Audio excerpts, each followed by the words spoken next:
creation. We humbly come to you, not because we are worthy, but because we find ourselves in need of you, who is our strength and our hope, to continue despite the challenges we face in health, prosperity, and our solidarity with one another. We pray that today's gathering, made possible by the grace of advancements in technology and social media, becomes successful in its endeavors so we can offer it back to you as our humble offering to honor you, glorify you, and love you through our deeper connection with everyone. May we find bliss in today's session and become more productive children and co-creators of the earth. This we ask and pray through Christ our Lord. Amen.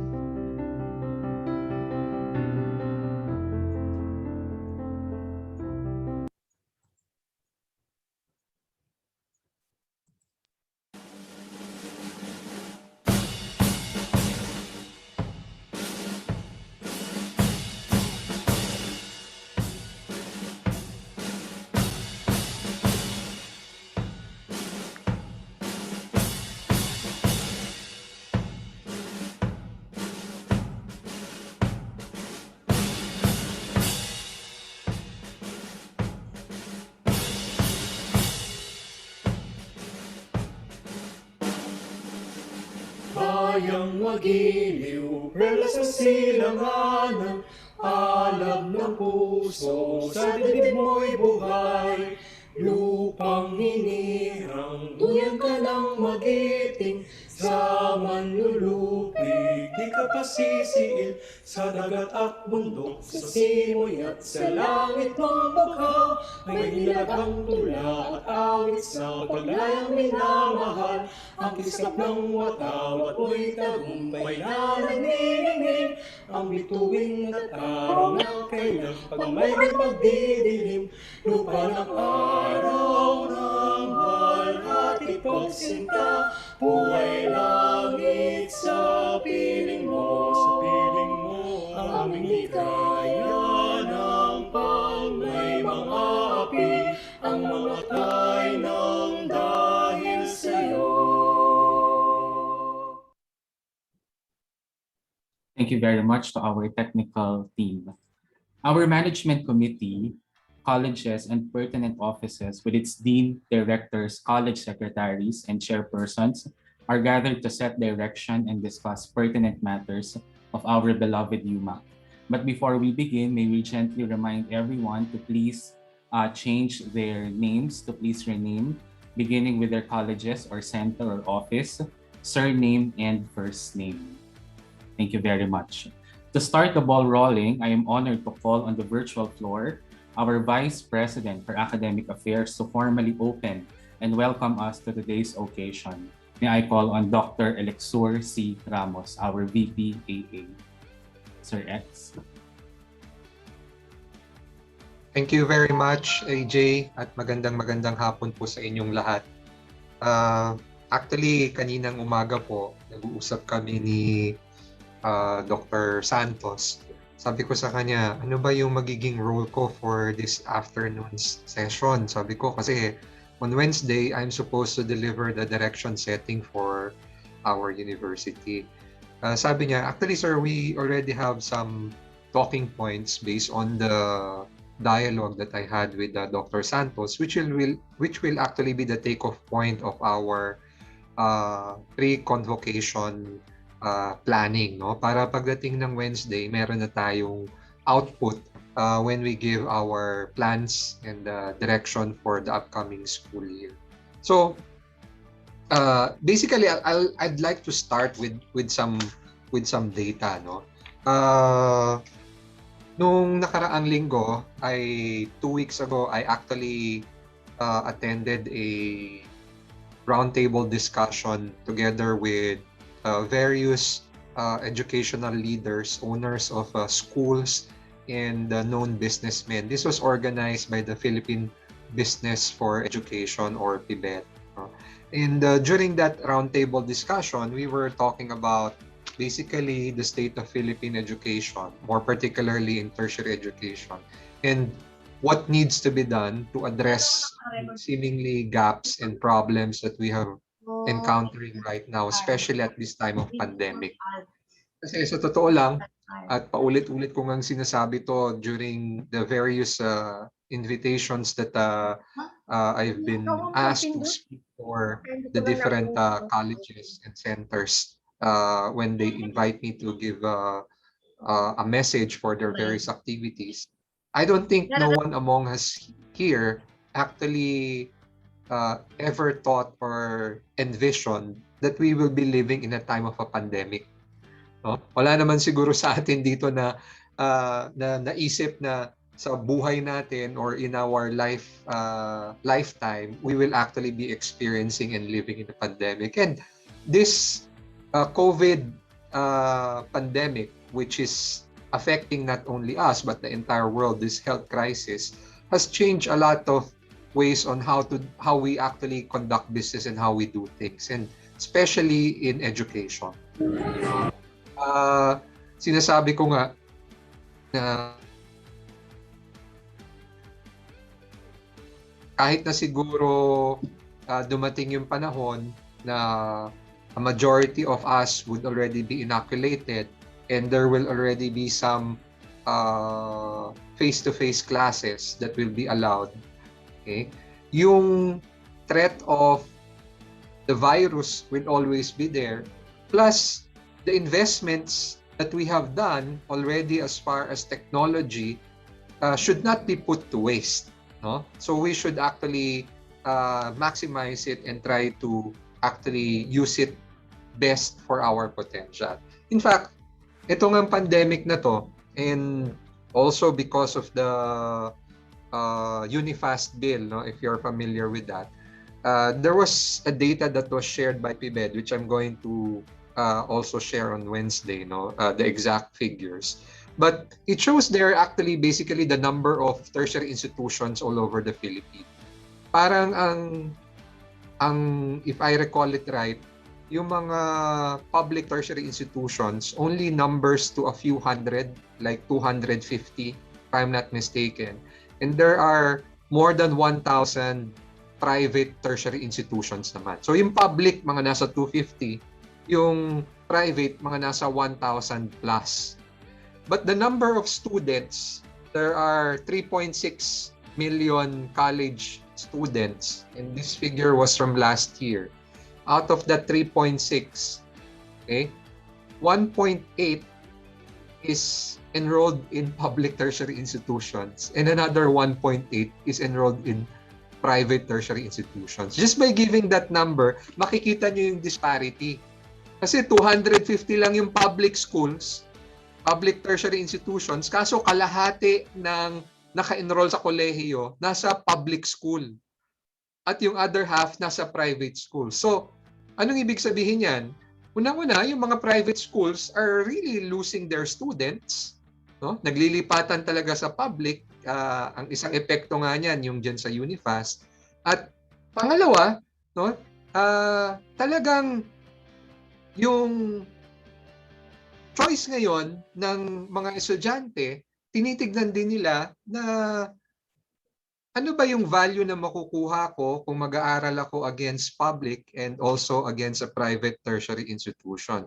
When the reality is also in that same study that was presented by PIBED, 70% of actually graduates who are employed actually say that 70% of what they have learned in college is actually not relevant to the work that they're doing. So kumbaga, parang yung tanong, bakit ako magbabayad ng napakamahal na tuition fee kung yung matututunan ko naman sa kolehiyo ay hindi naman yun yung kinakailangan para sa harapin ko na trabaho.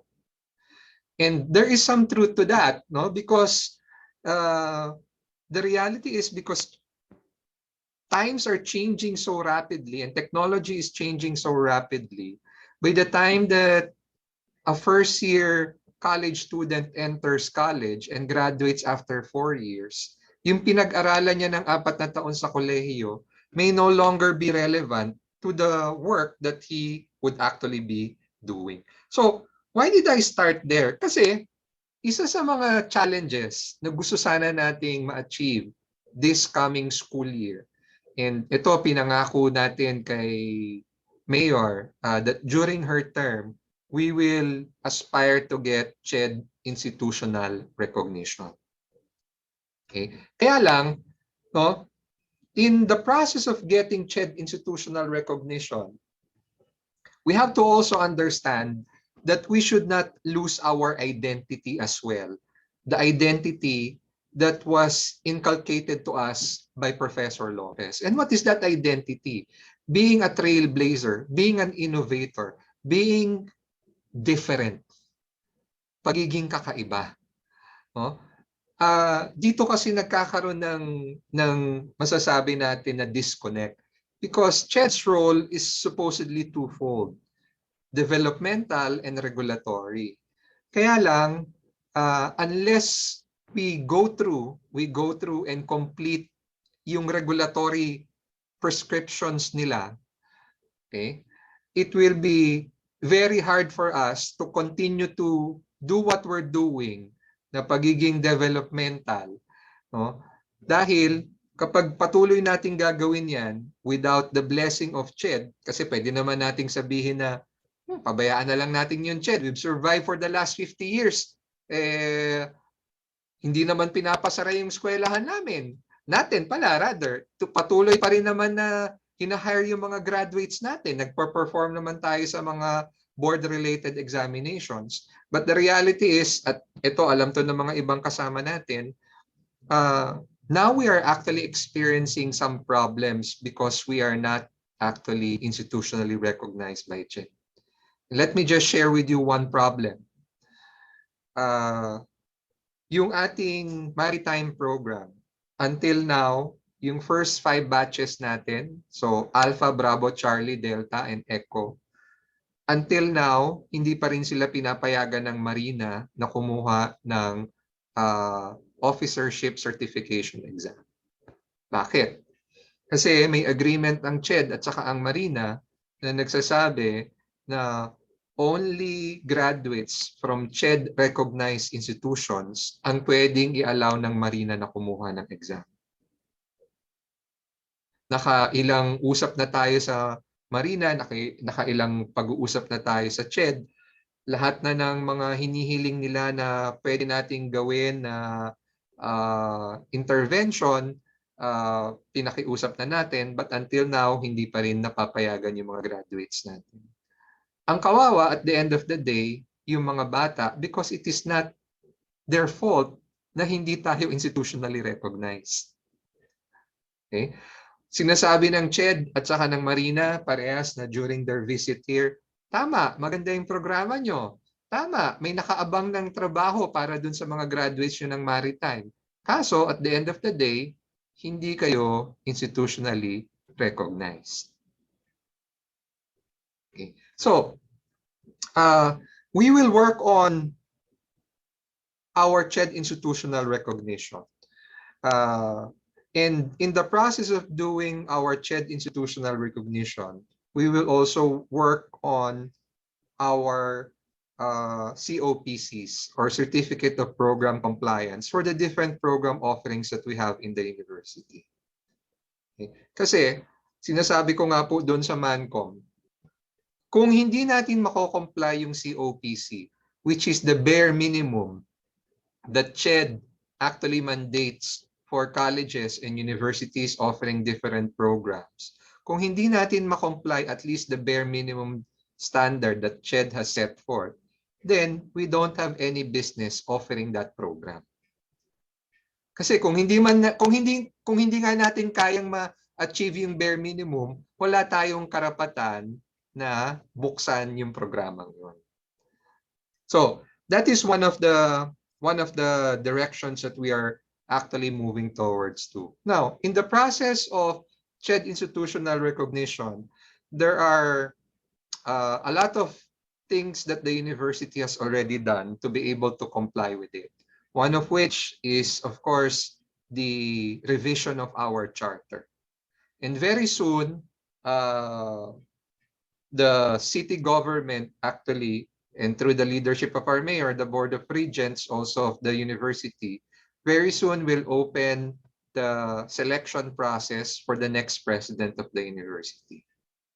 So I am enjoining actually our fellow professors here, especially the deans and the directors, those who have earned PhDs, those who have had at least 5 years managerial experience, that once that position has been opened, for you to also apply for the next president of the University of Makati.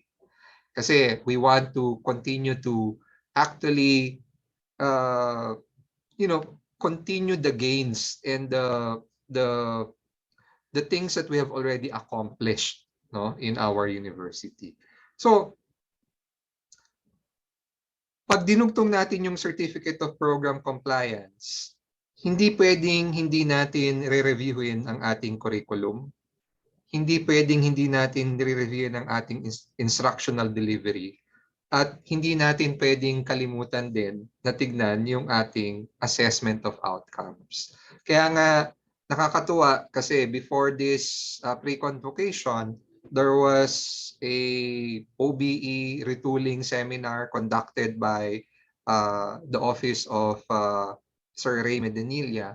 And nakakatuwa kasi dahil yung feedback that we got from the participants, parang nabuhayan ulit sila na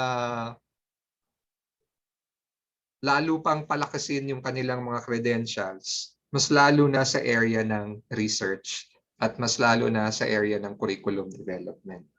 So this is also one thing that we have to work on, and all of us must agree na dapat aligned tayo as far as our curriculum is concerned and also as far as our research agenda is concerned. Ano pong ibig sabihin ko nito? Every time that we will call for an AAC or a university council meeting to discuss revisions on our curriculum, mapapansin natin na yung mga comments actually hindi naman doon sa mga professional subjects eh. Saan madalas sumahaba yung usapan? Doon sa mga general education subjects and even the description of the gen ed subjects. So ibig sabihin, kung doon pa lang mismo, hindi tayo nagkakaintindihan o hindi pare-parehas yung mga descriptions ng mga subjects natin, at saka ano ba yung mga GE subjects na kailangan nating i-offer, kung doon pa lang sa first step na yon, magkakaiba na tayo at nagkakagulo na tayo, paano pa natin lalo pa siyang maayos? So that is one of the instructions moving forward, that we have to review our curriculum, make sure that all curricular offerings of the university are aligned as far as the general education components are concerned, the description of these GE subjects. Madalas nga yan, kahit yung description pa lang ng PE, sa isang college, iba yung description ng PE1. Sa ibang college, iba din yung description ng PE1. Kaso isang PE1 lang naman ang pinag-uusapan natin. Diba? So, yan, kailangan nating reviewin yan, kailangan nating ayusin yan. So, kanina sabi ko, diba, despite that, we still have to maintain yung identity natin of being a trailblazer. So, ibig sabihin nun, yes, we will comply with the minimum requirements set forth by CHED, but don't lose sight na dapat yun lang ang kailangan nating gawin. This is where we can now be creative. Pagka napasok na natin yung mga minimum requirements as far as the curriculum is concerned, we have to be creative. Ano yung mga idadagdag natin ng mga subjects? And at the same time, paano yung gagawin nating mode of delivery of these subjects? No? So kumbaga, kung sa ibang mga eskwelahan, ang tawag nila dyan ay parang elective nila, or masasabi natin na core identity ng eskwelahan na yun. Diba? Parang kung nag-aaral ka sa isang Catholic university, meron kang mga theology subjects. Now, sa atin, being an LUC and being a university here in Makati, ano yung mga subjects na yun that will make us unique? Yun yung kailangan nating tignan, no? Hindi lang yung pag-develop nitong mga subjects na to, kung hindi sa manner din on how we are actually going to deliver it. And we are given this opportunity to actually take a look on how we can be creative in the delivery. Bakit?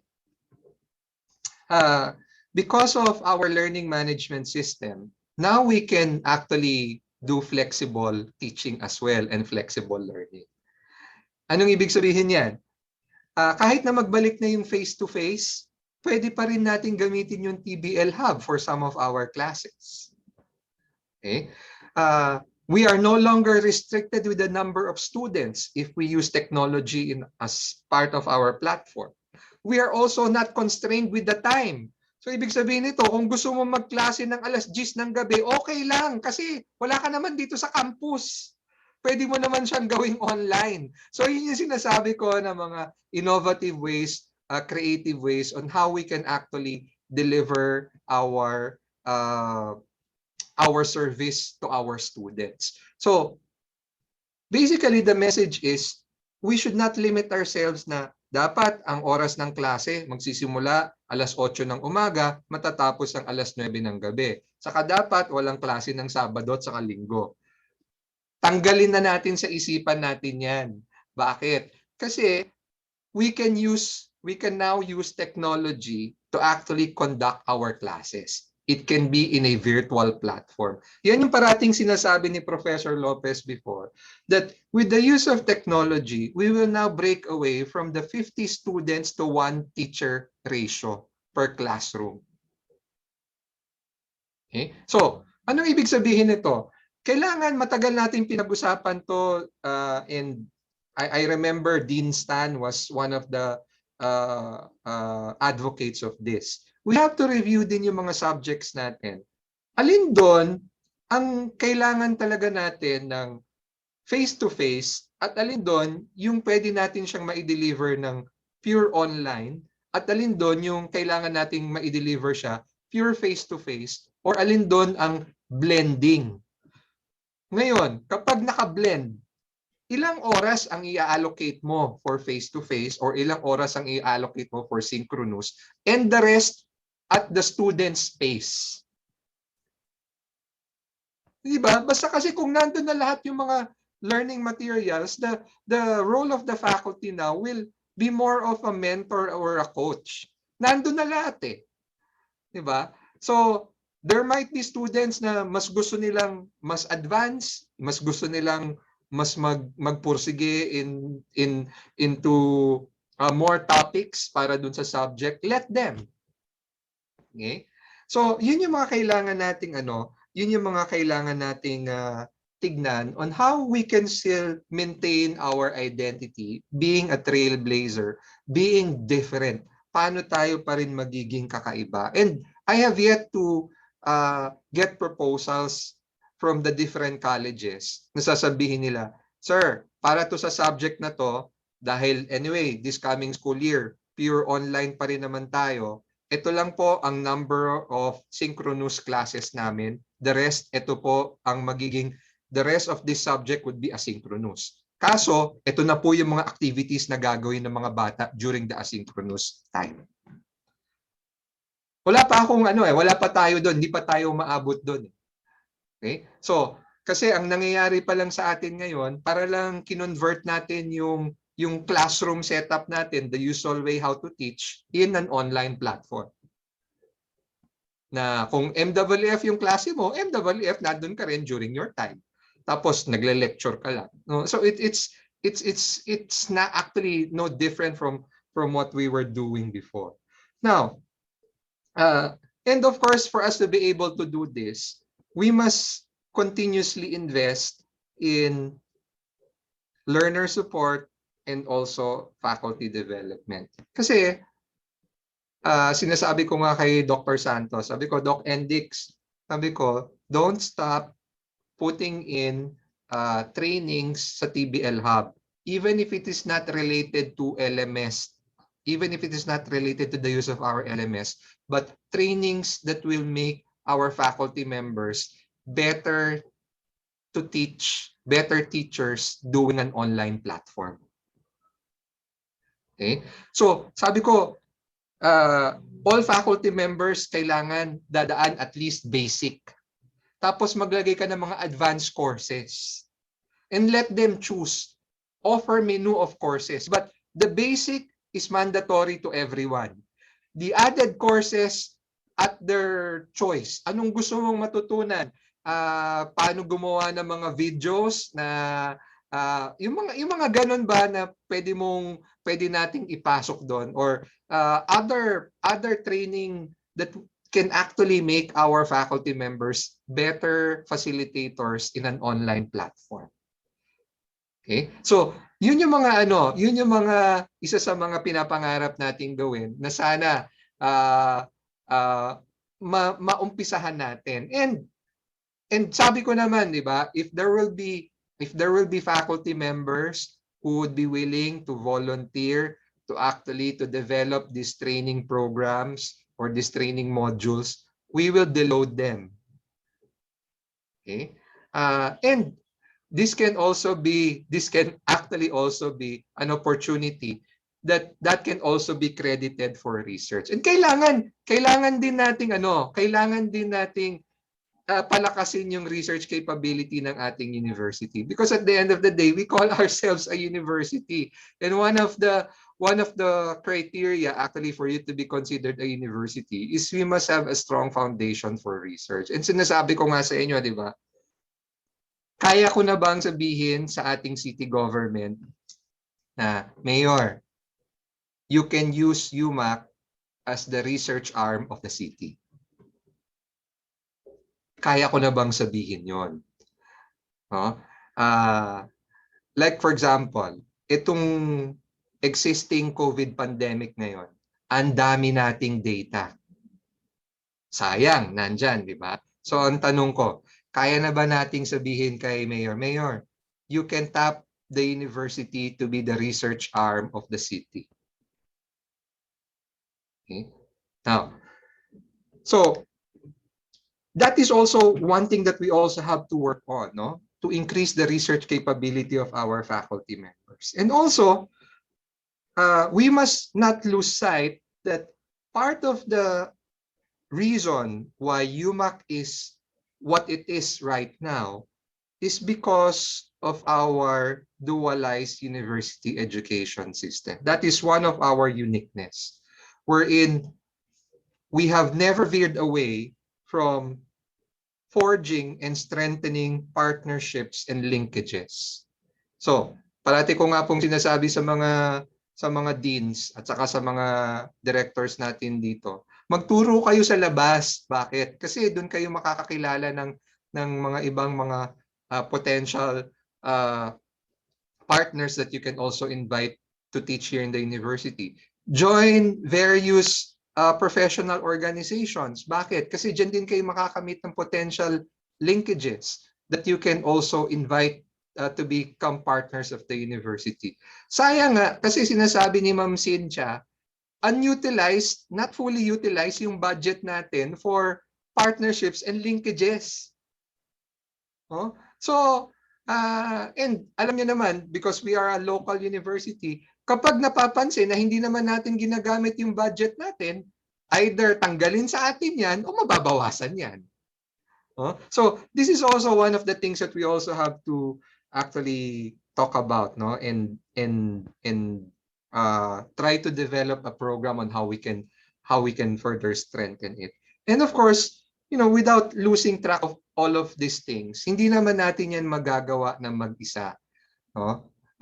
We need the support of the admin, no? Because they are our partners. Okay? And we're very happy that the admin department has already made significant changes as far as our systems and procedures are concerned. And we also have to talk about it, no? Especially in light of our new faculty merit system. No? Parating pinag-uusapan yan. Ano ba talaga ang gagamiting criteria para makredit ang isang research work? Okay? Sa requirements that the faculty members are submitting as far as hiring is concerned. Kailangan ba taon-taon sinasubmit ito? No? As far as the, let's say, processing of documents or support that is coming from our admin as far as our request for consumables, for equipment, even on our salary. We're very happy to say na ngayon, 'di ba, halos wala nang delay sa sweldo pati sa mga casual employees natin. And the admin cannot do that without the support coming from the academic. And the academic will also not enjoy that without the support coming from the admin. So kailangan din natin pag-usapan 'yan. In fact, isa nga sa mga binabanggit ko dun sa MANCO. May mga faculty members nagrereklamo, "Sir, hindi conducive yung bahay namin actually for teaching online." Or nagrereklamo, "Sir, pwede bang magbigay ng magdagdag ng allowance para sa load ng mga faculty kasi inuubos na nito yung data namin." No? So sabi ko, para po sa mga hindi pa po nakakaalam, the campus is already wired and wireless. So the entire university is now connected. And in fact, we've talked with Jonathan and Dr. Santos. Sabi ko nga, we identify learning and teaching hubs here in the university wherein if you're a faculty and if you want to conduct your classes, you can actually go here. Wala kang poproblemahin sa computer or laptop, may magagamit ka, wala ka rin poproblemahin sa connection kasi uninterrupted yung connection na magagamit mo. And sabi ko nga, this is one way of reopening up our campus slowly, maybe not yet to our students, but to our faculty. Alam niyo po, in one EXCOM meeting, sabi nga po ni Mayor, kung hindi lang po nataon na nag-ECQ tayo, she is already contemplating on asking 100% of employees of the city to return back to work. Bakit? Kasi pinaprioritize tayo ng city as far as the inoculation program is concerned. The idea is, dapat by this time, lahat tayo bakunado na. Why am I sharing that? Kasi we are still very lucky kasi tuloy-tuloy pa rin po yung suporta na binibigay sa atin ng syudad. And yun yung kailangan din natin balikan, and we have to give back because of the benefits that we have been receiving. But there is still a lot of things that we need to improve on. Nagpa-check po ako ng data, and these are some things that we need to improve on.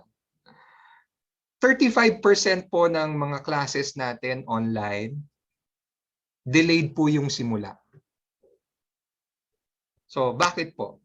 Either the teacher is not yet ready, or the students, either may problema sila sa load, sa gadget, or sa connection. So ang dami pong nawi-waste na time. Okay? And there were also a lot of times na absent po yung teacher. Doon po sa sinubmit na learning plan, supposedly synchronous, kaso wala naman yung teacher during the synchronous session. So ito po is also one challenge because I can see the audience that I have here in this platform are our academic managers. So, paano po natin may ensure na hindi po mangyayari itong mga ganitong senaryo? Kasi at the end of the day, sabi ko nga po, we are operating on the basis of trust. And what is that trust? We trust that our faculty members are actually teaching online and that our students are actually learning.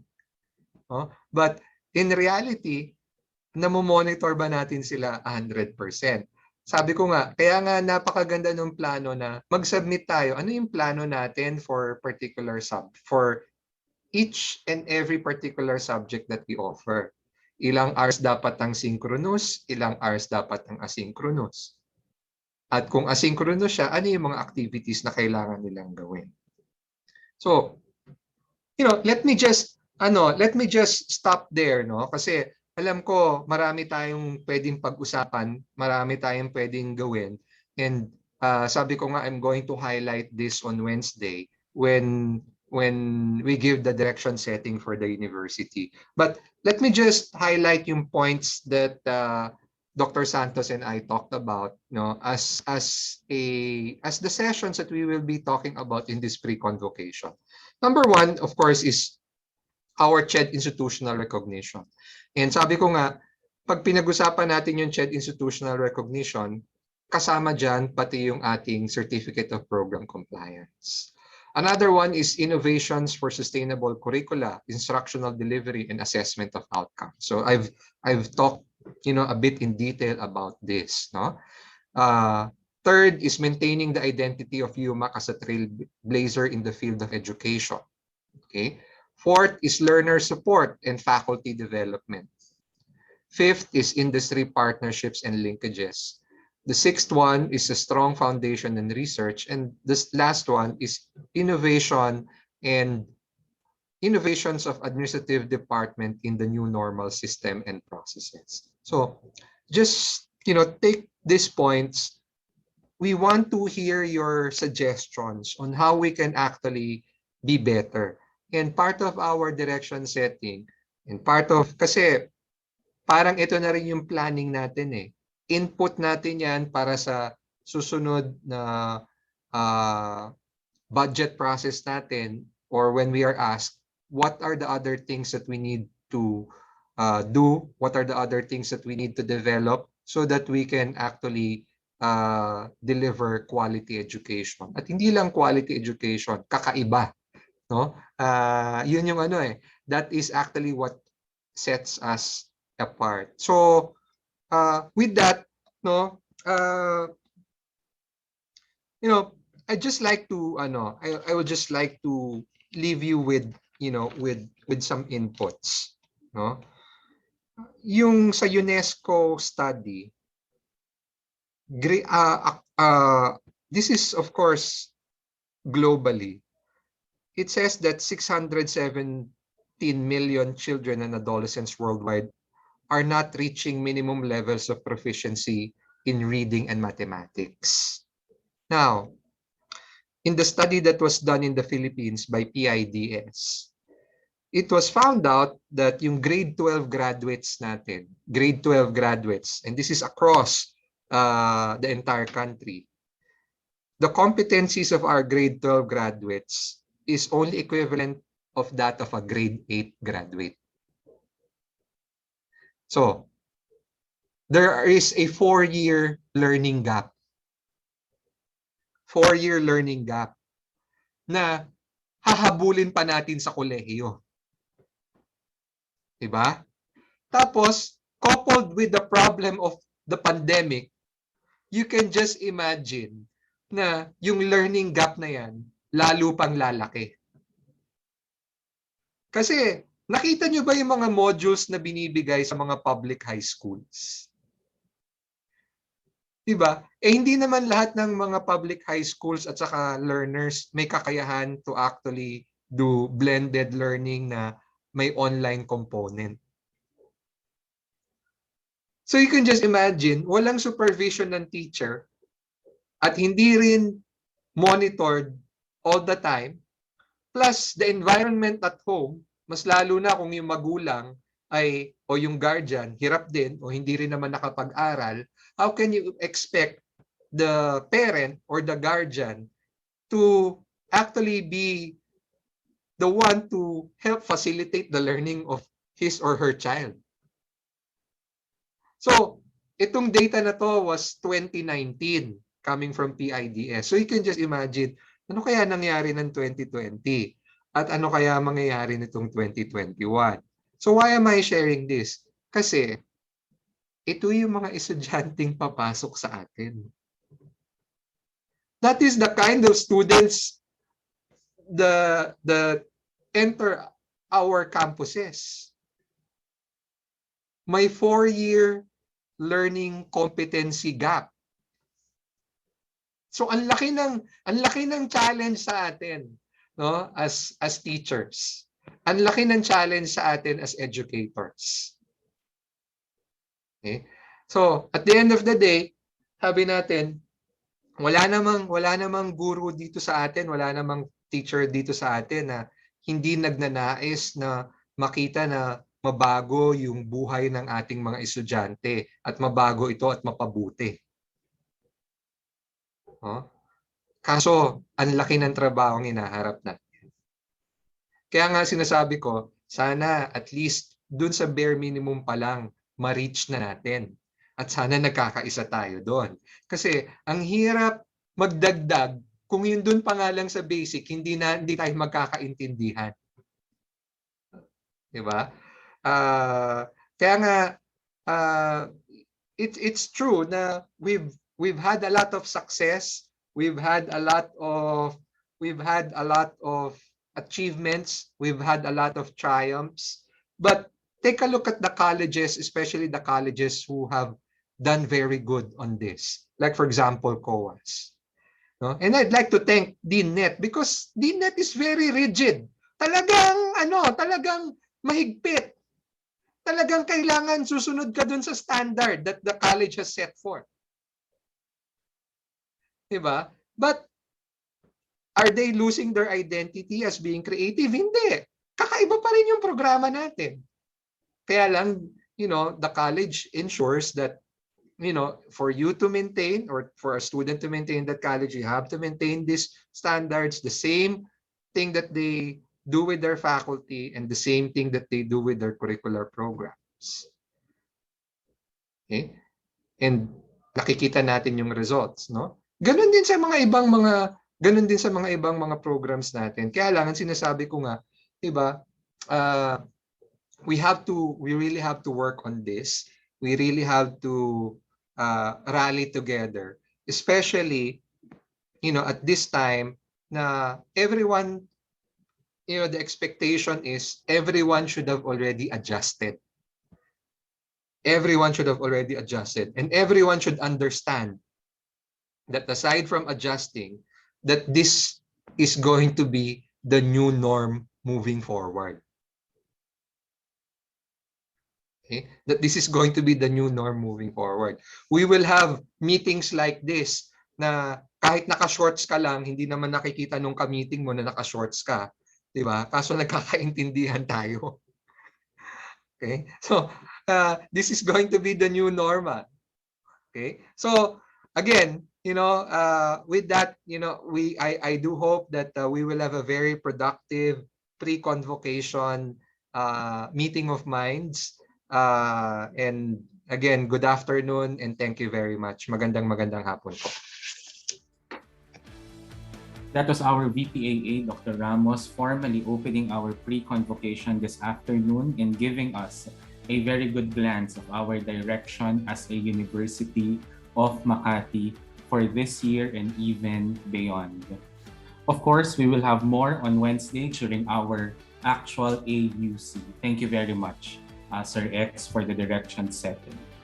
Again, we reiterate our reminder to everyone to please to please rename our names here in Zoom, beginning with our college, our surname, and our given name. And we may also change our Zoom background. The file was sent by Ma'am Lee to our group chat. Thank you very much again to everyone. And now to orient us on the flow of our activities for today's pre-convocation session, specifically on the breakout session, may I call our Center for Curriculum and Materials Development Director, Professor Ray Medinilla, to shed light on the guidance in the conduct of the breakout session. Sir Ray. Good afternoon, everyone. It's an honor to give this orientation for this important event, the pre-convocation session, as prelude to the AUC or annual UMA convocation, allotted for the university academic sectors headed by our VP for Academic Affairs, Dr. Alexis Ramos, in the presence of our beloved deans, executive directors, and department heads, college secretaries, and all the academic managers. All right, I'm going to make this very short because we uh, already have reduced time for our breakout session. So I capsulize the flyers given to you regarding the guidelines for the conduct of this pre-convocation session. So our agenda includes orientation of the conduct of the pre-convocations, which I'm doing now, breakout sessions for college centers presentation of accomplishments, and plenary presentations of deans, directors, and synthesis. So that's it. That's the content of the guidelines given to you. Discuss the presentations of colleges centers within the cluster. So these are our tasks in the breakout session. And then assign dean directors facilitates discussion and prepare synthesis with focus on the assigned topic based on the direction setting agenda for the event's theme, future ready UMAC for higher education in the new normal.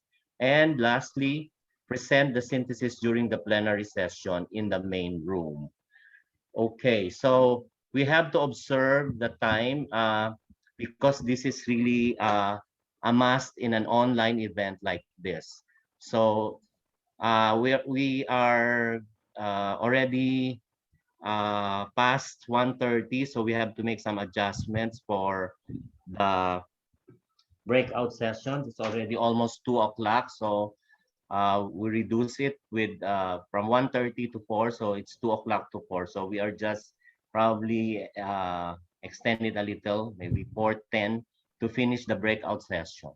So in the breakout session, you will have to uh, begin with the groups in the clusters, starting from following the sequence in the lists. So you're given at least 20 minutes. If you are 5, then you can have 10 minutes and 5 minutes open forum. If you are 6 in the cluster, then this is a maximum of 15 minutes. So 10 minutes only for your presentation, 5 minutes for open forum, so that we can all report and finish by 3:40 or 4 o'clock. We have to extend a little. And then after which your assigned dean will give the synthesis of your report. Um, okay, so during the breakout, the group is given around 15 to 20, not on the, medyo na-reduce na, no? 10 minutes na lang, as 5 minutes yung uh, open forum. So once the breakout session ends, you will have to leave the room and go back to the main room. In the main room, the dean synthesis will be given 10 to 15 minutes for presentation. This time, we'll have to reduce it to 10 minutes na lang for presentation. For consent queries, etc., from the participant, 5 minutes will be allotted after all the presentation.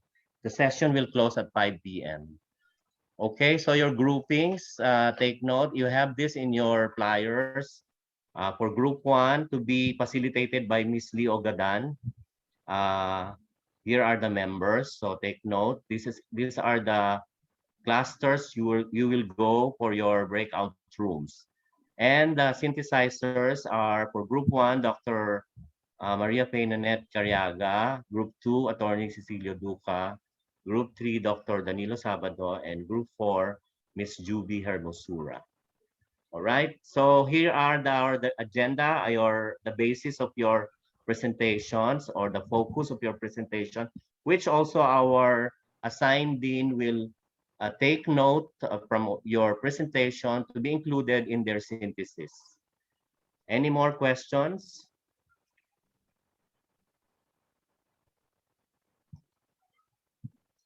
Any questions? So if not, we can proceed to our breakout rooms. Happy working, and see you again in the main room at the time intended it. Bye-bye. Thank you.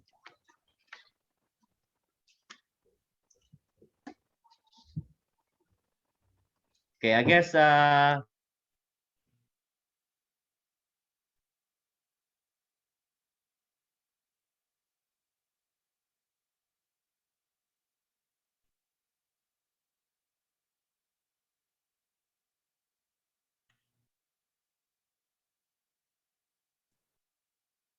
Hello, good afternoon po. Good afternoon. Good Um, afternoon po. Good afternoon po. Mali mali yata. Mali, ba't mali ako? Mali ako. Ma'am, Wait lang po. Kal ako. Ita-transfer po namin kayo dun sa right okay ano. ma'am, okay. Noted. Okay, Thank ma'am. you. Thank Wait you. lang po. Ako din. Hi, Ma'am Lee. Nandiyan ako sa'yo.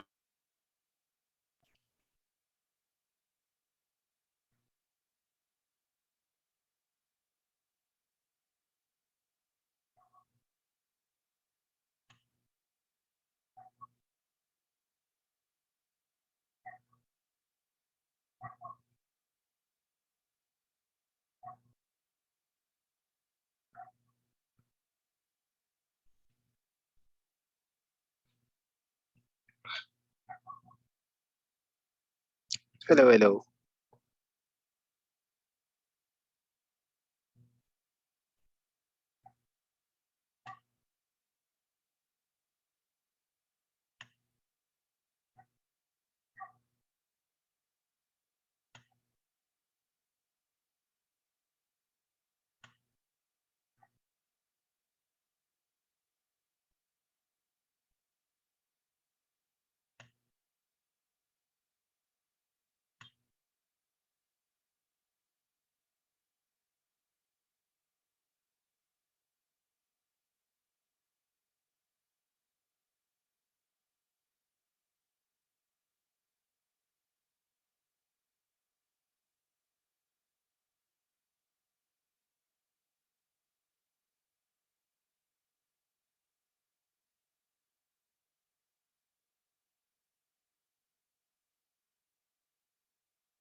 back.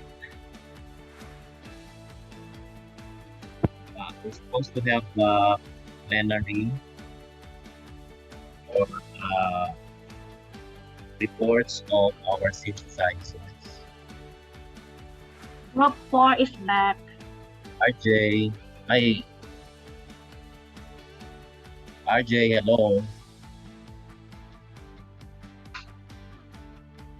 Ang napasarap din sila sa breakout room.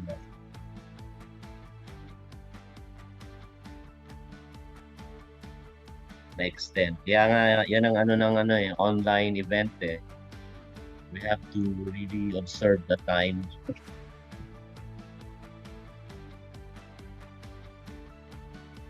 Kasi yung discussion could go on and on, on and on. Yan.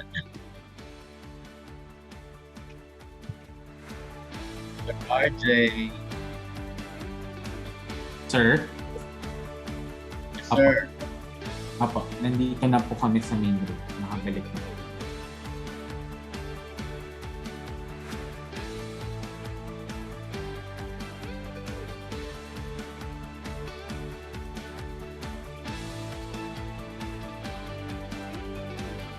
Third AJ. Index, yes. Okay. Pwede na.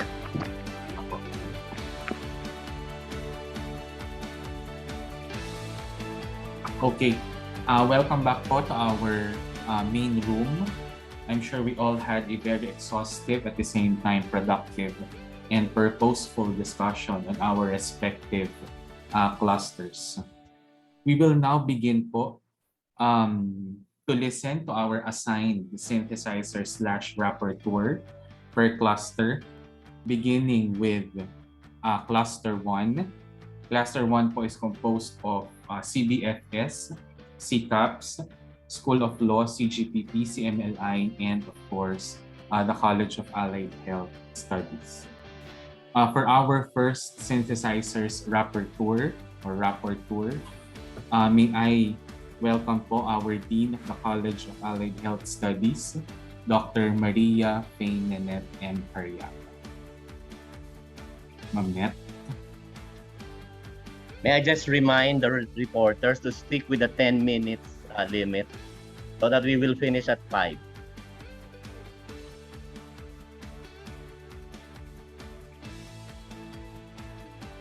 Okay. Upon checking po the list dito po sa ating participants, logging in pa lang po siguro si Dean Pariaga. Sir Index, what can we do with that? O can we proceed to the next cluster? Sige. Okay, let's proceed po to cluster or to group 2. Group 2 po or cluster 2 is composed of CAL, CHK, COS, CTHM, and of course, the College of Education.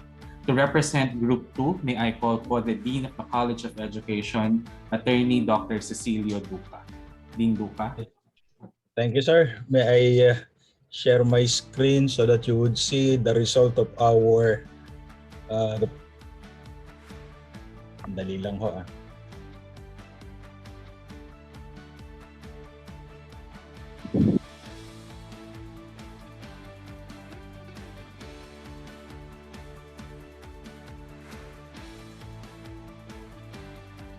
Okay, so in the interest of time, we will just I'll just present the summary ng aking po napag-usapan.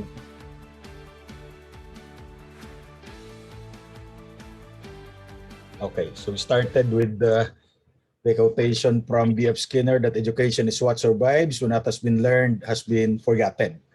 So basically, everything that we do is based on the Constitution. That's Article 14, Section 1 of the 1987 Constitution.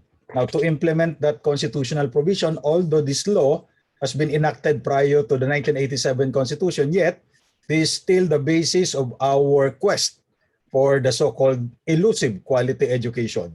That's Batas Pambansa Bilang 232 or the Education Act of 1982 as amended by several other enactments later on. Now, basically, quality education is one that focuses on the whole child. The emotional, mental, physical and cognitive development of each child. In other words, the holistic development of every child, regardless of the level of education he is enrolled in. Now, regardless of gender, in education, we call that cognitive, affective, and psychomotor development. Now, okay. So regardless of gender or gender preference, race, ethnicity, socioeconomic status, or geographic location, it prepares the child for life, not just for testing. Because education is not measured by performance in the academics. As we say in education, according to John Dewey, education is not preparation for life, but education is life itself. So what do we mean by quality education? Quality education provides outcomes, needs for individual communities, and societies to prosper. It allows schools to align and integrate fully with their communities and access a range of services across sectors designed to support the educational development of their students. And that's one reason why UMAC is existing, to provide educational services to the local government unit of Makati. Why? According to an African proverb, it takes a village to raise a child. Okay? So hindi lamang ho yung eskwelahan, but the entire village, the entire community, the entire nation as well. Now, under our constitution, there is the so-called trifocalization of our education. So you have DepEd, you have the Commission on Higher Education, and for vocational technical, you have TESDA. All of them are created by law. Since we are in the tertiary program, we should be regulated and supervised by the Commission on Higher Education, I should say. Okay? Because it is created by law under Republic Act 7722, which is tasked to monitor and evaluate performance of programs and institutions of higher learning for appropriate incentives, as well as imposition of sanctions like downgrading or withdrawal of subsidy and or accreditation program, termination or closure of schools. Now, among the functions of CHED, under Section 8, Paragraph D of Republic Act 7722 is to set minimum standards for programs and institutions of higher learning. That's the reason why CHED would like to regulate every higher education institution in the country, and that includes the University of Makati. But the University of Makati is created under the law. Ang difference nga lang ho, indirectly, because we are not a state college or university that is directly created by law that serves as its charter.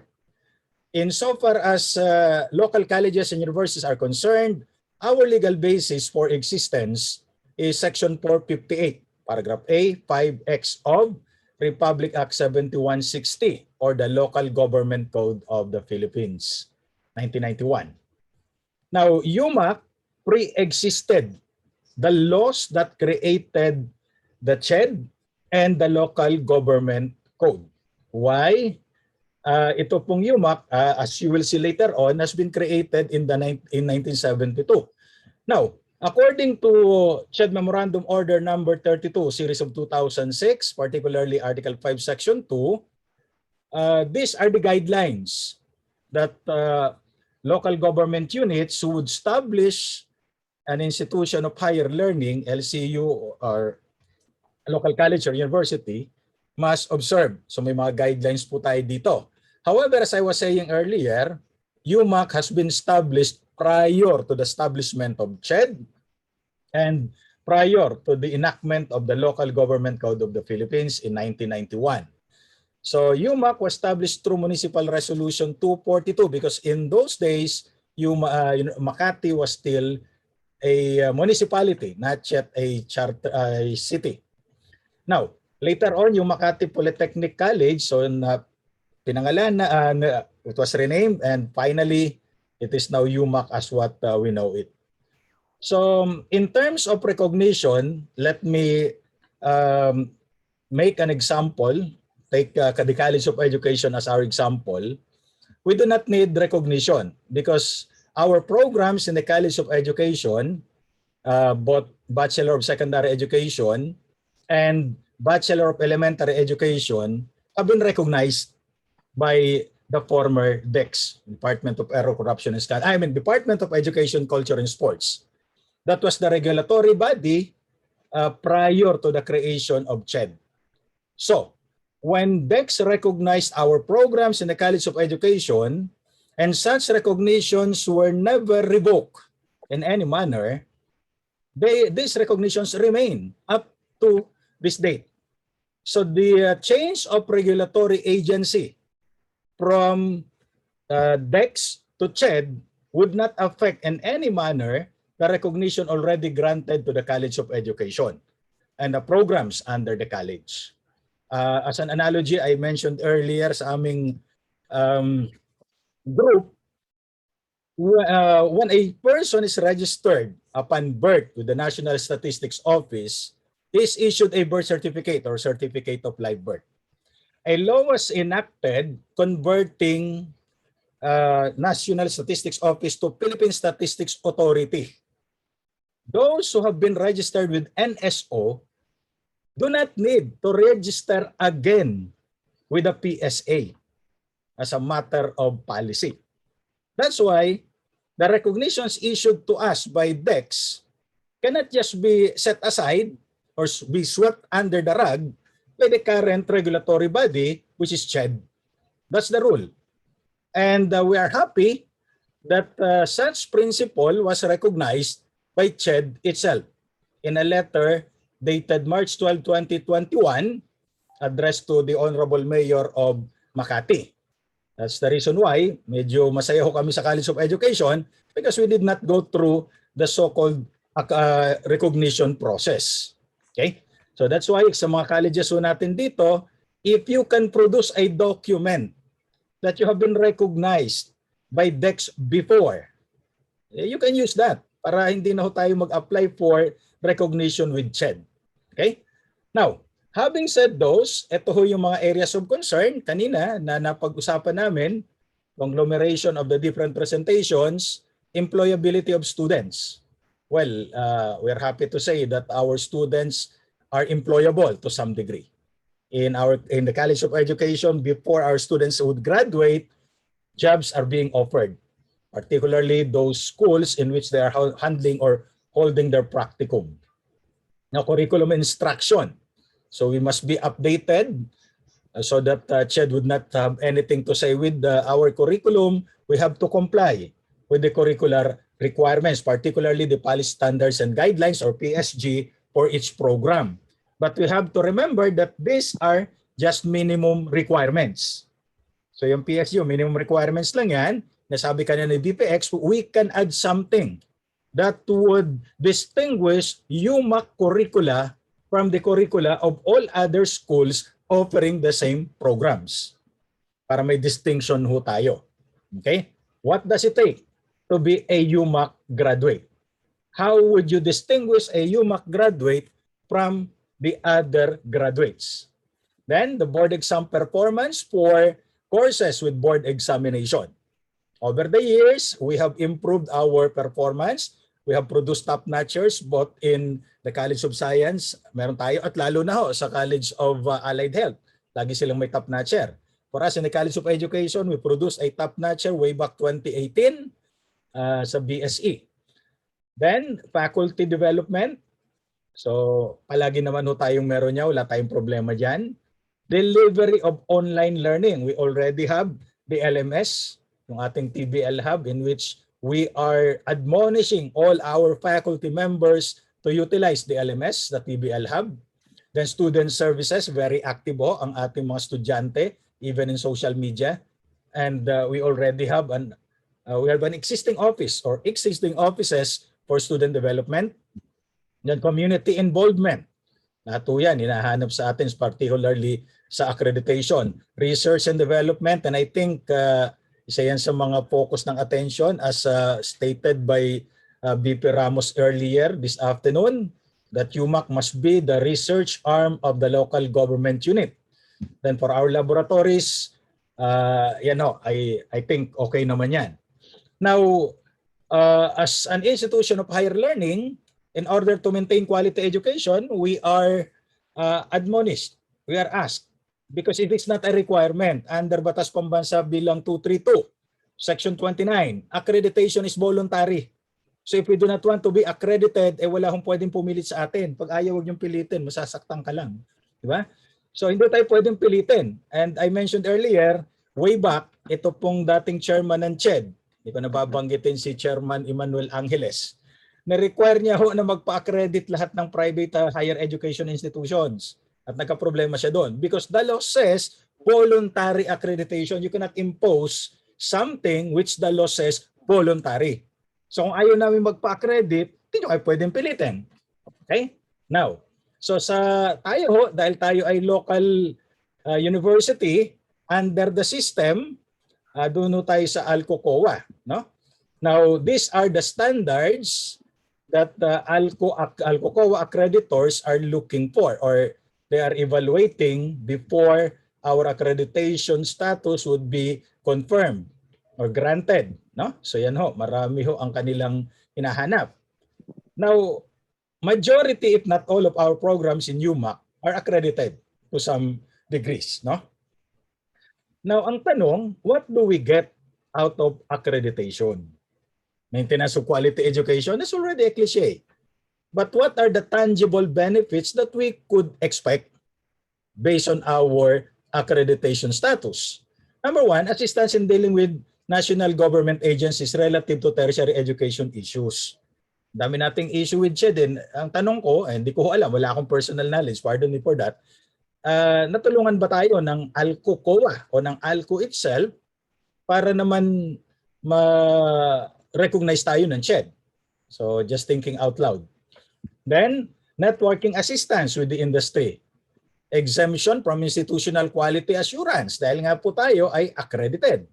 Then, monitoring and evaluation, recognition by foreign ministries of education. Meron naman siguro. Now, upon endorsement of ALCO-COA, qualified to apply and receive grants for faculty and students and staff, scholarship, then accept foreign students. Pasensya na, yung numbering hindi nagtuloy-tuloy. Qualified to receive grants and research extensions and other projects, and consultative assistance in the development of OJT students. Okay? So ngayon po, our goal is in line with the Sustainable Development Goals of the UN. The United Nations so mismo nag-issue noong 2015 a 15-year plan, development plan. No? And if you look at the screen, there is number 4, that's quality education. Okay? So matagal na hong dream yan eh. Ha? Matagal nang hinahanap, kaya lang forever na yata itong hinahanap. Now, education is not simply a content delivery system. Rather, it is a system designed to help all children reach their full potential and enter society as full and productive citizens. So pag educated yung tao, ay magiging productive siya. Hindi siya nakakatulong, nakakadagdag sa problema, but he helps solve the problems. Now, the meaning of quality education is one that is pedagogically and developmentally sound and educates the student in becoming an active and productive member of the society. So, kailangan palaging productive, especially nowadays. Ano po? Now, quality education is not one that is measured purely by test score. Kasi sa iba, yun ang basihan eh. Ano ang grade mo? There's so much grade conscious. Aray ko, maraming ganyan. Or by how many words per minute a 5-year-old can read. Because to hark back on these simplified measurements is to do a disservice to both the student and the phrase quality education. So quality education, therefore, is a holistic approach to the development of every student. Every child would be the next citizen of this country. And I'm reminded by the quote wordings of James Garfield, the 20th president of the US, that a good teacher on one end of a log and an interesting pupil on the other will make a university anywhere. Thank you very much and good day to all of us. Thank you very much, Dean Attorney Duca, for representing cluster number 2.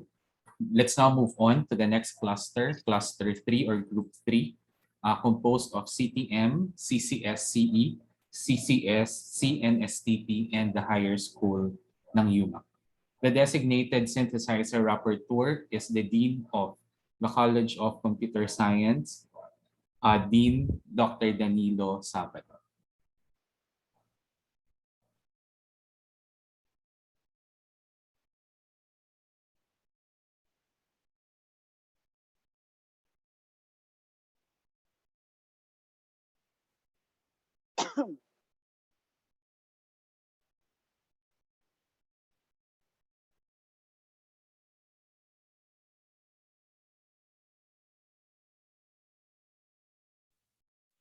Walang audio.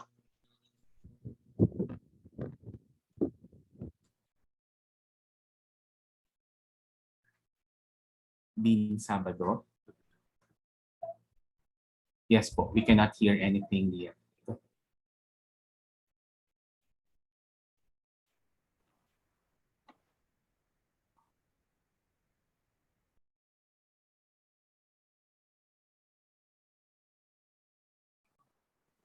Hi, sir. May we request that the group 3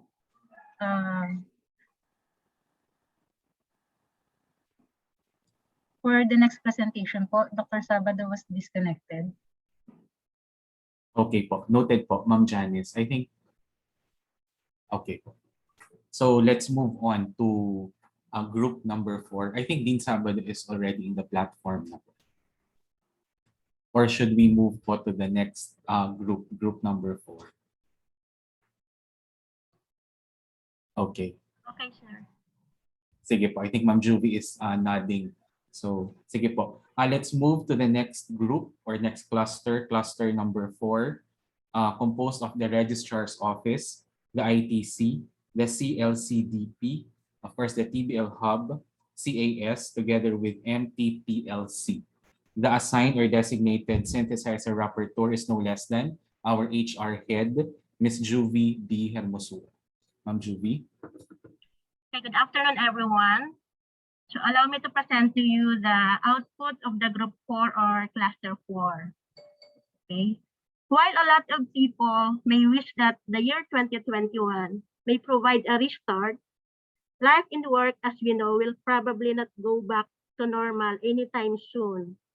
And so the challenge is, how do we make UMAC as an institution thrive in the new normal? And so the innovations made by the centers under Group 4 are the following.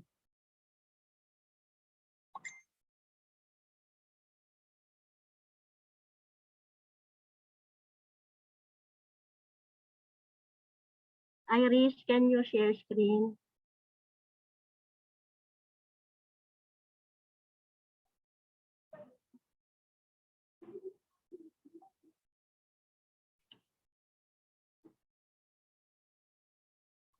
Okay, so we have identified the present innovations made by the different offices or centers as partner of the academic department or a support system. So from the Office of the Registrar, on screen, they reviewed the OLEA in coordination with college, with the admission and ITC, enrollment requirements submitted through a Dropbox. Forms are downloadable, use of online platforms and social media platforms to reach out to students like Messenger, Google Meet, and others. Collaboration with other offices such as Corporate Communication Center for announcements, and the online transactions and requests for appointments with ITC as developer. For the issues and challenges because of the new normal, so these are the following. There are a variety of questions coming from different students with concerns mainly regarding registrar, admission, and ITC. Confusions when it comes to announcements and important dates are being missed by the students and the faculty, with problems in scan-to-pay process, mismatched information of students' COR and university system, overworked personnel, on-time release of student records such as TOR and certifications. For the recommendations, so there should be a student portal to be created, and all important information such as calendar of schedule should be included to avoid confusions. To come up with an announcement system for easy access of faculty and students community in coordination with TBL Hub. Should dedicate at least staff in the registrar's office during enrollment and crucial school days. Students' data should be system generated for the ease of getting necessary information when it comes to enrollment. Enhancement of OLEA and subscription to Pinnacle. Additional staff is needed for faster transaction and to avoid burnout. Skills should be knowledgeable in Microsoft Office. So this refers to the upskilling of manpower. Upgrade of office equipment for faster processing of data. From the ITC, so these are the innovations made by the Office of Sir Jonathan. More on online services. Then the internet speed enhancement, wired and wireless network project, e-attendance project for students and professors, total replacement of all university network. Issues and challenges, the TOR request to be made online, teachers evaluation, online payment is still tied up with a third-party application which is iBayad. Wi-Fi connections cannot be accessible in some places and most of the time are unstable.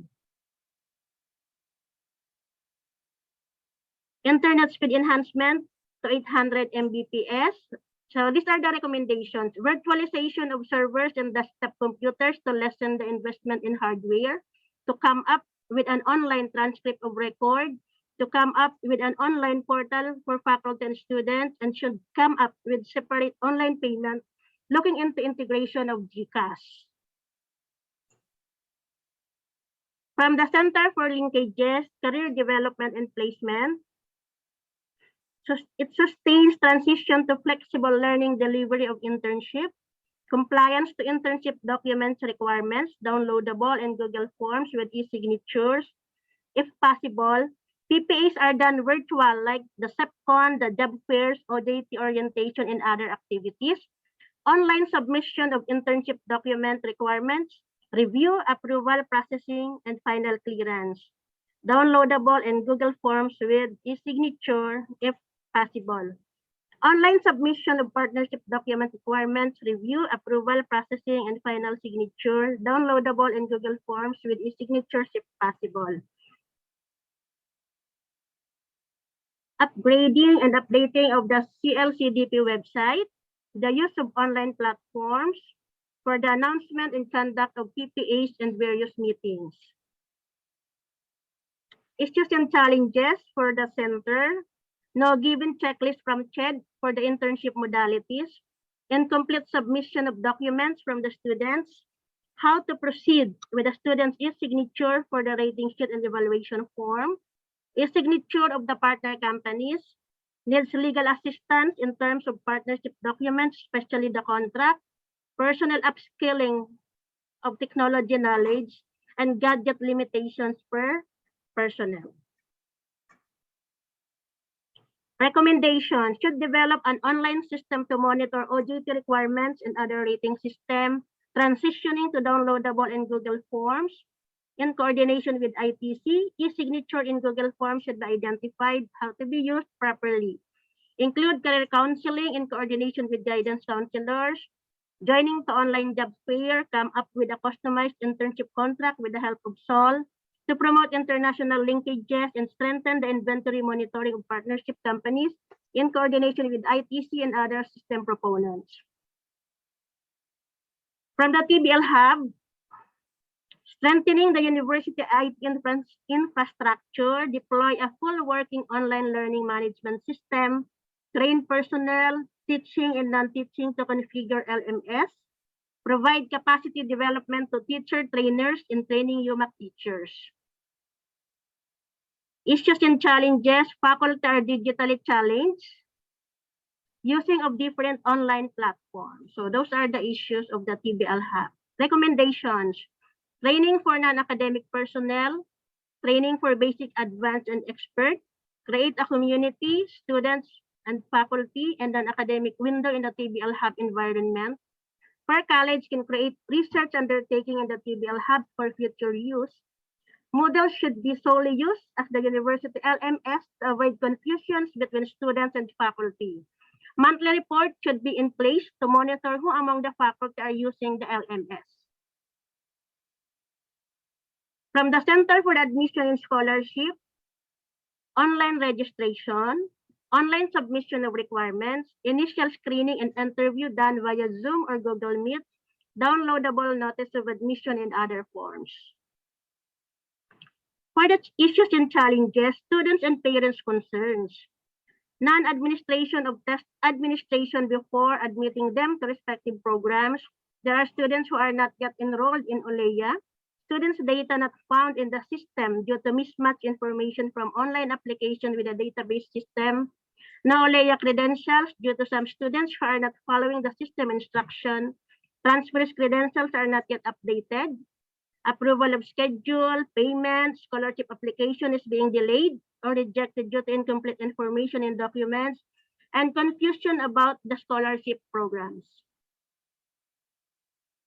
Other issues and challenges, some of the students are not receiving their pre-filled out application forms, the releasing of COR.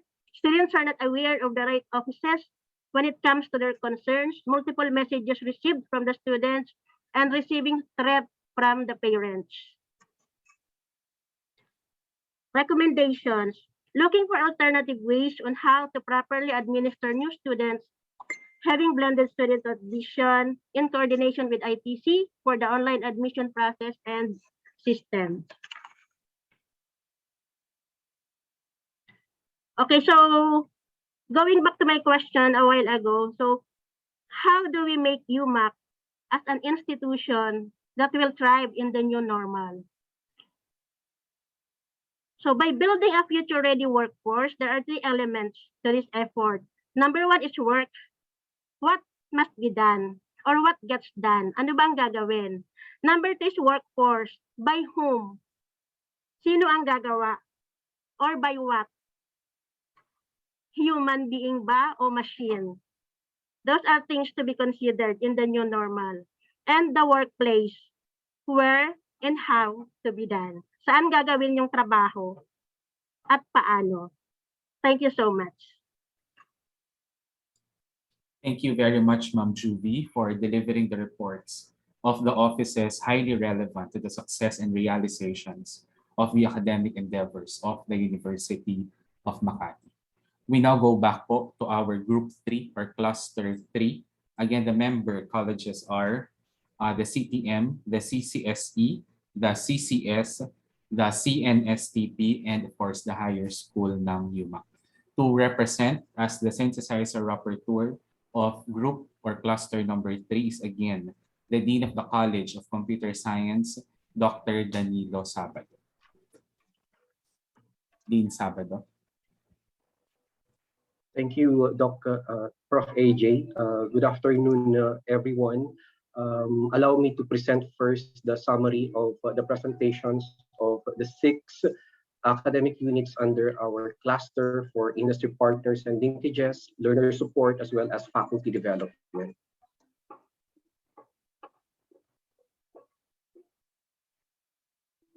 Prof. Will.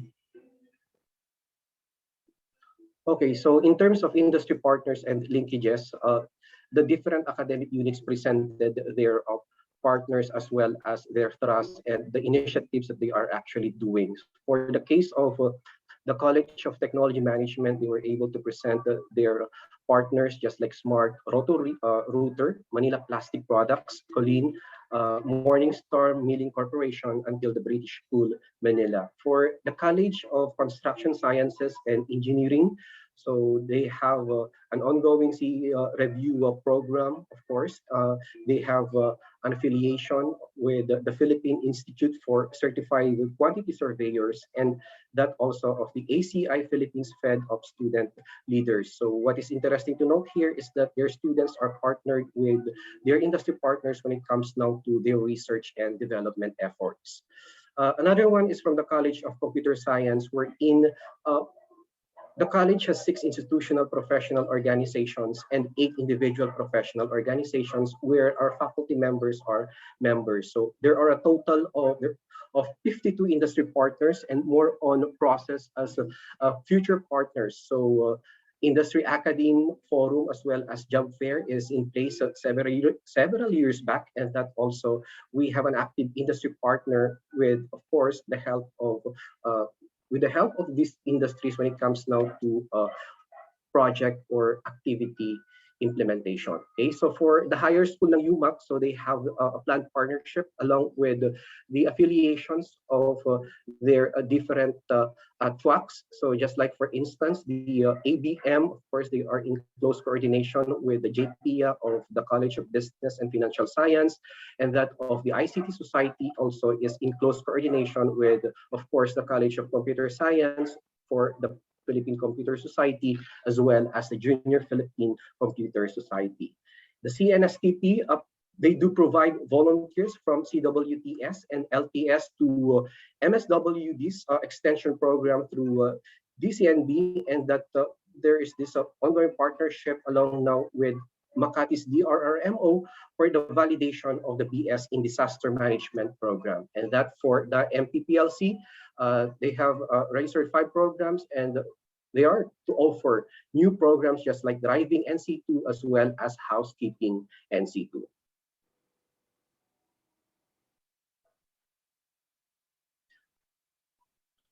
On learner support, the College of Technology Management has installed new drawing tables as well as for, of course, automation of the installation rather of different automation equipment, as well as the installation of automotive equipment in the automotive room, and they have requested budget for the data communication equipment subject for the deliberation. And they are also employing the VR technology, and when it comes now to their instruction, and that also they are trying to strengthen their research and development capacities. And that the College of Construction Science and Engineering, of course, they have this ongoing trainings when it comes now to the use of the TBL learning management system. And as I mentioned a while ago, they have a close partnership along now with industry practitioners when it comes now to the researches being done or conducted by their students.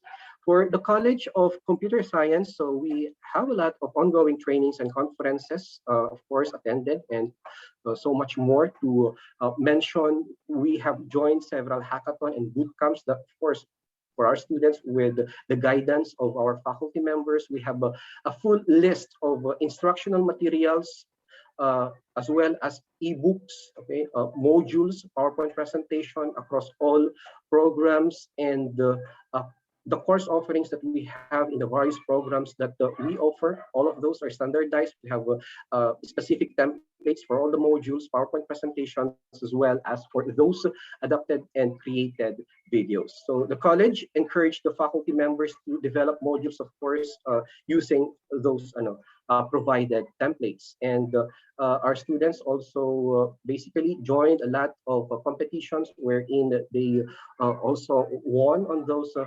competitions. They have active student organizations, and then also they are being affiliated along now with the industry and outside student organizations. And of course, there are ongoing researches of both faculty members and students. And one interesting to note is that our students, despite they are still students, are able now to publish their research outputs, of course, along with our partner publications. To mention also, we have published researches on machine learning through Elsevier. Okay, so another one is that of the higher school ng UMAC, which introduced to improve, of course, the curriculum, specifically with Venture International curriculum, specifically on the Singaporean math and that of the English TOEFL. And they do have a strong support system from, of course, enrollment to study support. Well, it's ongoing, and that, of course, their tech support when it comes now, of course, to some queries, questions, or feedback coming from the senior high school students. That And that for CNSTP, they provide webinars for students on values reorientation, leadership, and other related topics, and conduct virtual activities like team building activities as well as workshops. For the MTPLC, there is this online application and enrollment through the UMAC portal or platform, and that their skills training programs for the barangays is in place, and that also they have created their FB page for issue communication. For faculty development, the College of Technology Management introduced electronics and telecommunication, of course, tools or technologies, along with, of course, with Android databases, online version, the use of the different cloud computing applications. Then they have also there the IP fundamentals, the IP routing, the LAN switching, IP service, and as well as they have, of course, strengthened. Of course, still they are into continuous training along with the use of the TBL learning management system, and they have this continuous advanced educational development in their graduate studies. So, of course, they have participated in the OBE retooling webinar. For the College of Computer Science, despite almost 100% are already have their master's degree, then a lot, some do have already the doctorate degree, and then most of us in the college are undergoing our PhD or its equivalent. In fact, there are 22 faculty members who are enrolled in our doctorate from various institutions outside of the University of Makati. So we have in-house trainings. Of course, these in-house trainings are, of course, AIP-based. Others are being sponsored by our partner industries, and also some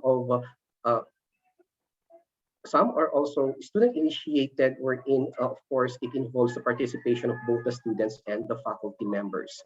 Okay, so we also have these ongoing certifications for CCS professors, because it is very important that we need to align ourselves along now with the IT industry requirements. Of course, we have individual organizational memberships, and of course, among the future plans for faculty development, of course, we have faculty immersion, the team teaching, also with mentorship and the faculty shadowing. The HSU, we have the every semester enhanced in-service training. Of course, this is being done, of course, on a local, national, and also international setting. The CNSTP, where the faculty members are actually coached and being facilitated on basic research writing, and to help them to present their researches. Of course, the management of the center is there. Okay, so, and that finally, the MTPLC, of course, they redefine their faculty or trainer qualifications and compensations. And of course, there's this operation and maintenance of an MTPLC supply and tool room. So it's actually ongoing, and of course, it keeps on improving. And of course, the creation of the MTPLC Trust Fund. Okay, so that is the summary of the presentations of the 6 academic units under our cluster. On industry partnership and linkages, it is very important, of course, and we are able to see rather that there are a lot of opportunities when it comes now to this particular trust. Of course, we are able to enhance our networks. We are able to elevate the number of our affiliations, and then we are given external opportunities and engagements. Okay, so they are actually our partners when it comes now to curriculum development, instructional delivery, trainings and seminars for students, as well as for professors. Of course, that includes on-job training and faculty immersions. The research and development, as well as the industrial and the logistic needs, are also being provided by our partners. So they also provide sort of funding for various projects, as well as initiatives of the different academic units. They do also provide infra and facilities support. Okay, and then also they are our sources, of course, of various standards and strategies. Okay, so with that, they help us in the actual realization of students' outcomes across all programs. Okay, so on the other hand, on learner support, of course, the learning management is there, it's in place. We have a lot of or a variety of online tools. We do have our very own in-house development of those different materials being used by our students, and we do provide them with support, of course, from enrollment, advising,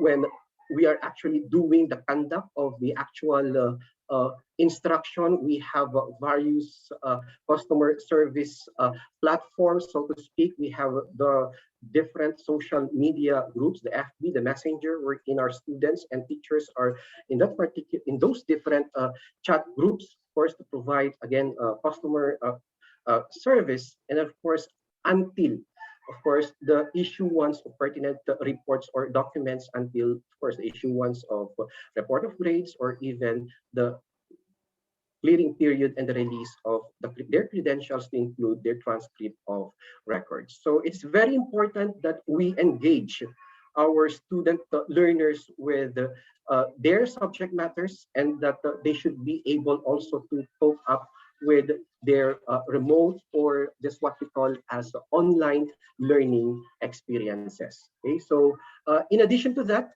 the NSTP and of course the MTPLC are great extension arms for, of course, the utilization of R&D outputs, that is technological innovations, the Gawad Kalinga like projects, the systems and the application projects, as well as the technology and livelihood education that the different colleges and programs are actually providing, and that we can, these two centers could be those two academic organizations were in, they could be at the forefront of these endeavors by providing training programs. Okay, so with all of these things, as a future ready University of Makati, okay, so there is really a need for us to further strengthen our industry partnerships, as well as our linkages, and that we need to revitalize and intensify our trust and strategies towards learner support, and that we take it seriously and provide concrete as well as reasonable and relevant support when it comes now to faculty development. Okay, so for a more comprehensive synthesis for this particular cluster, of course, I will be presenting it during the plenary session for our annual university conference proper this coming Wednesday. That will be all. Thank you very much for listening. Thank you very much, Dean Dan, for synthesizing the report of Group 3. The last but not least presentation will come from cluster number 1 with its member academic units, the CBFS, the CCAPS, the SOL, the CGPP, the CMLI, and of course, the College of Allied Health Studies. To serve as synthesizer rapporteur for Group 1 is of course our very own Dean of the College of Allied Health Studies, Dr. Maria Faye Nanette M. Dean. Thank you, Sir AJ. Good afternoon, everyone. This is the output for the School of Law, CCAPS, CBFS, CGPP, and College of Allied Health Studies.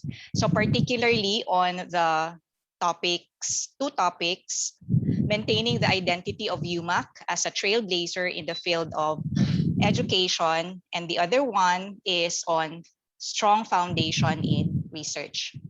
So for the first one, maintaining the identity of UMAC as a trailblazer in the field of education, for the School of Law, it is the only school that provides free legal education to an entire batch of students. Also, UMAC School of Law ensures that their students will get the best legal education and pass the bar exams by providing an excellent roster of faculty who are experts in their respective fields. For the College of Allied Health Studies, board exam passing rate is exemplary. So 100% passing rate in the board exams, produced top-notchers, awarded as top performing school. University of Makati is awarded as top performing school in the three fields, the two fields of pharmacy and radiologic technology. And then we focus on innovations, but we have to build in quality and integrity. And then we have to continue quality assurance measures following the minimum standards of CHED and of course the standards of the University of Makati. For CGPP, they will focus on, or they are focusing on and continue to focus on, is strengthening the multidisciplinary specialization such as paralegal studies, policy management, and local government administration in the Bachelor of Arts in Political Science. So innovation in terms of delivering the existing program, and then political science to go on full digital, and then focus on local governance research, establishment of a student download center, establishment of a student's call center, establishment of a bridging program to the School of Law, so collaborative endeavor. And then for CBFS, to focus on inviting or hiring subject matter experts. Now we have arrived on a common ground, picking up from the opening remarks or opening message of Vice President for Academic Affairs, Dr. Ramos. We will still retain the purple cow mindset by our dear President Tomas B. Lopez. After we meet the minimum standards, the challenge of having the institutional recognition of the University of Makati is something that we need to really hurdle because this will greatly help in making us not just a trailblazer in the field of looks or public health education, but in the field of tertiary education in general. So it will open several opportunities that would really make us trailblazer in the field of tertiary education on a national or even in a global context. Another common ground that we have found out is that we will focus on the implementation and execution of the existing active programs that we have, awaiting the official release of the institutional recognition of the University of Makati. We will focus on the programs that we have which are considered COPC compliant already on our end. So we have to be confident and we have to do all means to make our existing active programs COPC compliant, meaning we meet the minimum standards. It is also evident that we focus on innovations along this line, implementation and existing of our existing active programs, focusing on or making the new mode of learning, the flexible learning mode, as a great springboard. It's on a new context, hence we can make innovations along this line that would still make us a trailblazer in the field of education. It was also concluded and it was also concurred by everyone that quality assurance measures should be built in. It should be strengthened in every step of the way in terms of transitioning fully into the flexible learning mode, awaiting the institutional recognition of the University of Makati. Next, for the second topic or second direction for AY 2021-2022, so strong foundation in research. For the School of Law, workshops and webinars to enhance knowledge of faculty and students in line with research are in place. So they have a very strong foundation in terms of their juris doctor thesis. And these researches, these outputs will be published in the Justicia Law Journal. So they have their own research journal. And then for the College of Allied Health Studies, research or research-related outputs are used as task assessments. Research manual is in place with research agenda. Research Congress is held annually. Research presentations were done in national and international levels for free. I think it's the same way also with everyone. We have taken the opportunity to participate in national and international research fora for free, optimizing the platform that we have right now. Quality assurance measures, pool of consulting experts, the need for pool of consulting experts, the need for collaboration with the Philippine Nursing Research Society Makati Cell, optimizing the use of Google Sites, and enablers of research productivity and researchers' virtual presence are the prime concerns. And then we have also presented a proposal essay to strengthen research culture of the University of Makati. For CCAPs, different CCAPs programs are engaging in research and publication, in published journals, newsletters, and other books, procurement of books and other sources of literatures, research intervention webinars, and also research and publication, and online conferences were also optimized. For CGPP, taking steps for college-based research through alignment on the existing curriculum, research areas are as follows: research based on political science courses or subjects, research based on current political, socio-cultural, and economic state of the city or country, research based on community, research based on learning and teaching in the new norm, and the plan of having a college-based research culture. For CBFS, the faculty commit themselves in producing publishable studies in the field of business and financial science, developing and implementing research and development of agenda for business and management.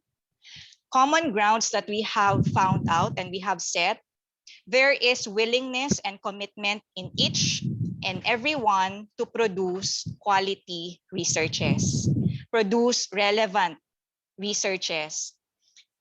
Everyone also was able to present in research fora in national and international levels, optimizing the platform, the online platform. And we were able to participate most of the time for free. And then college-based research journal for School of Law and the College of Allied Health Studies.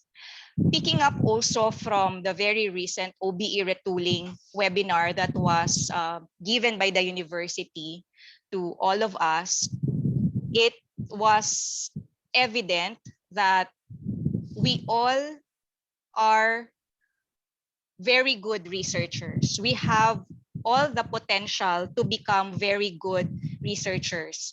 Picking up from the studies, the proposals that were presented and that were appraised by the very able and very excellent speaker, Dr. Hapos. We only need to enhance, we only need to increase our virtual presence, virtual presence of first the researchers themselves in terms of um, their published researches in the different research platforms, different online research publication sites. And second, once we have done increasing the virtual presence of these researchers from the university, there will be an increase in the virtual presence, evident increase in the virtual presence of the University of Makati in the area of research as a basic function of a university. It was also evident that there is a need to really reinforce, strengthen the research culture of the University of Makati, to have it formalized, to have an infrastructure, and to have a strong support for the researchers in producing excellent researches, publishable researches, and therefore increasing the productivity of every researcher and the entire University of Makati in the landscape of research in tertiary education. So that would be all from our group. Thank you very much. Thank you very much, Dean, for the presentation of Group 1. We are now approaching the concluding end or the tail end of our pre-convocation this afternoon. But before that, may we request our CCMD Director, Professor Raymond Medenilia, for some reminders before we hear the closing remarks. Prof. Ray. Thank you, Jay. I'd like to take this opportunity to congratulate all teams, all the participants in our breakout rooms, especially the presenters, our synthesizer rapporteur. Your commendable efforts are really made this afternoon a fruitful one and a productive one. So my reminder is just, if possible, could we have a video content of the one you're going to present for the convocation proper on Wednesday, August 18, about 10 to 15 minutes video, which may not be a repetition of what we have heard today, but more of something like you capture the essence of what has been synthesized today, and to the tune of a la keynote speaker type of content, wherein you'll be more recommendatory for, let's say, coming up with policies for those things that you have mentioned in your reports. That one would allow us to be able to control the timing of the event for Wednesday. I know all of you are capable for that. Thank you so much. That's all. Thank you, Sir Ray, for your reminders for all of us. And now to finally put a wrap to today's event and to deliver her closing remarks is, of course, no less than our Vice President for Administration, Attorney Jewel D. Bulos. Magandang hapon po sa inyong lahat. Akala ko magbibigay ng closing remarks kasi ang nadatnan ko lang yung last two presenters, si Dr. Sabado and Dr. Carriaga. I have an earlier commitment a while ago. Pero magandang hapon po sa lahat ng UMAC employees, dekano natin, administrative heads, at organizers ng annual university convocation. Ang sabi po nila, convocation, it's not conference when we had the MANCOM. Kasi daw pag conference, meron daw dapat mga presentation of papers. So I don't know the proper word for this one. Is it convocation or is it a conference? For the academic department, maybe next year mag-suggest po kayo sa ating HRMO kung ano talaga ang pwede nating ipangalan dito para dun sa ating AIP, masabi po natin ng maayos para kasi line item po ang budget natin. So, isipin na po ninyo, annual university convocation or annual university conference. Please, kailangan namin ng inyong inputs. Sa muling pagbubukas ng panibagong academic year, naway ang sinasagawang pre-convocation cluster session ay nakatulong upang talakayin ang napapanahong usapin sa inyong mga kolehiyo at opisina, lalong-lalo na sa panahon ng pandemya at mabigyan kami ng chance para maibalita ang ginagawa ng ating universidad sa paghahanda ng University of Makati. At this early, I would like to congratulate the committee for this year's Academic University Convocation or Conference, headed by Dr. Endic Santos and Professor Ray Bendinia. When I had a meeting with the committee, I think 2 weeks ago, Dr. Santos was taken aback when I informed him to preside the meeting after giving the MANCOM and HRMO directions. Sabi niya, nakakagulat naman ito, parang bakit po ako? So, if I remember it right, sinabi ko rin po nung 2 weeks ago na gagawa po tayo ng kakaiba. My idea then, which I pushed dun sa MANCOM, we had the MANCOM, I think, 2 weeks ago, sinabi ko, gusto ko po sana na magkaroon ng breakout sessions during the convocation proper para po mabigyan ng chance yung ating mga faculty members and the administrative employees to meet their respective heads and deans and executive directors. But I think this is a creative way of executing that suggestion. Nagsabi si Sir Endix na gagawa na lang sila ng pre-convocation conference and then the breakout session will be done during the breakout session conference. So, you did not fail the university, my dear committee members. Our strong 835 personnel in UMAC will gain a lot in all your synthesized presentations. Napakagaling, I saw it a while ago, and congratulations and see you again this coming Wednesday. Salamat po at mabuhay po kayong lahat. Thank you. Maraming salamat po, VP Attorney Jewel, for your closing remarks. Okay, that concludes po and culminates our pre-convocation today, again, as we prepare and proceed our annual university convocation on Wednesday. Again, in behalf po of the Programs Committee, we thank all leads and participants today. We will see you again po on August 18, Wednesday at 8 in the morning for the annual university convocation. Have a blessed and peaceful afternoon po to everyone, and may God bless us all. Maraming salamat po. Sir AJ, Ma'am Lee? we have photo ops po for the Ay, sige po. pre-convocation. Apo. May we request everyone po, if possible, to please